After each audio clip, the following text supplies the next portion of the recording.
All right, so just reviewing the intraday Dow trends. All right, so the last minor uptrend is right here, and 1 second.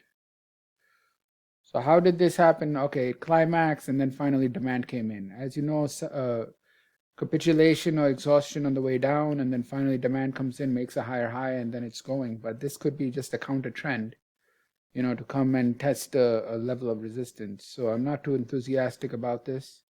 But I know that it's either buying or some short covering, whatever, and it has a lot of resistance up here. So not sure if it's going to break that. And I see the thrusts are shortening already. Anyway, so this is like, to me, I think this is more of a counter trend up. So let's take a chunk like this piece here as a trend also. And this piece here.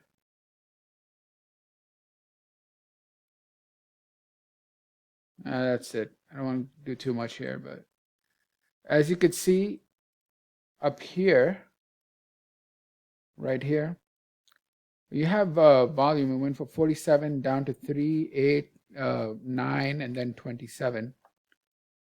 So when it did that, it bopped up right here. It just like went up right here. And it went up on increasing volume of 1, 2, 3, more volume than last three. And you don't really know until about here, selling. Now, there was also some other evidences. There are other evidences that indicated that this market was in trouble right over here. But the confirmation really came here when you have the biggest price volume in about 24 waves. So this right here, what was going on was this was just like a final, distribution up wave. And then after that, you could also tell one attempt, two attempt, three attempt, four, and break. When this break happened, it took out 1, 2, 3 prior lows. So, you have an increasing volume and then a breakdown that cannot hold. The increasing volume here cannot hold. That is a characteristic of distribution because it means that they're selling on the way up. So after this, it's game over and it gave you one more leg down. The problem is that it didn't pull back enough. So you're forced to like look for a retest or some type of upthrust. This is what you want to do. It's like look for upthrusts that you can do, because this is a problem when markets they initially break. A lot of times there's so much weakness that they have a very small retracement, like maybe 30% or 25%. They don't do that all the way 50% back. Here it did go back, but it didn't go at the extreme high.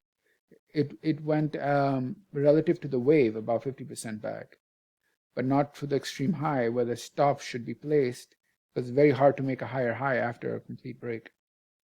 Right, and over here it's very evident that you have a big wave, price, volume, all of that, all of this trapped. Right, this is all distribution, block, and then it goes down. And there were other indications. If you know how to trade, you know that on the top there are a number of indications there. Here, as the market went down, you had that climax, and then demand came in. Why? They're buying. But look at what look at this. Right at the low, they did a spring. This spring was an intentional shakeout. All right, you can call it manipulation or whatever, but that's what it is. Because they know that people are getting ready to go long, because levels and all of that. So as soon as it came here, it rallied and it tested, and then it started going up. So folks would get in and put their stop here or under the prior low or the second low. What the market did was go right there, little bit below, shake you out, and then aggressive demand comes in. And what's interesting is if you try to re-enter, right, you're going to try to re-enter around the breakout. So they missed the breakout by one brick. See that? They missed the breakout by one brick. So you're stuck being stopped out and not being able to get back in.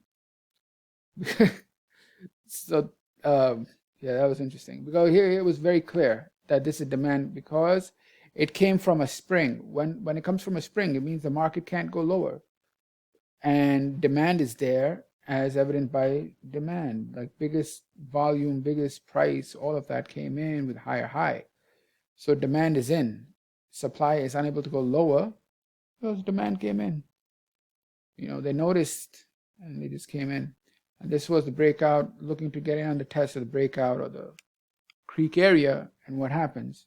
It misses by one brick, and they jump on board and rally it and take it up. So if you got in, what is this? It's about lunchtime. Then you got stopped out, and then had to wait till the end of the day. Then it went up. There were clear indications here that this get out, like just get out right there. And here this was a move back down, and then you have one more move, but I don't like this because I can't really, I don't have enough data, so late in the day and all that. So I think it's just going to test this area, come back down and play that game. The morning, 9:43, there was again, and you have to be really careful because right now the markets are springing longs. You see over here, there's very clear indication that it's going to go up. You know how to read the market, and you know this is going to go up. So what did they do? They did a spring, and then take it up for a little bounce and sell the bounce. The selling of the bounce in this area here, well, first of all, understand that the long trades are being sprung, as you can tell. Right here's the spring. And because I mean, people know, they're watching other markets, they know that it's going to go. So this is a purposeful shakeout and for a minor move up, which then gets sold. Is there indication here that that sellers are in? What the hell is this? 1 second.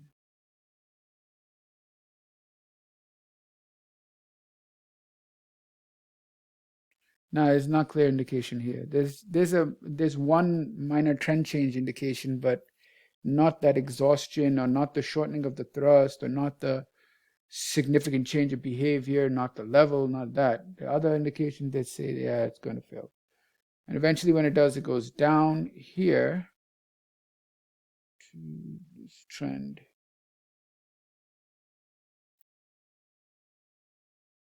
Got really interesting over here, but it's very, very clear that there's weakness in the market.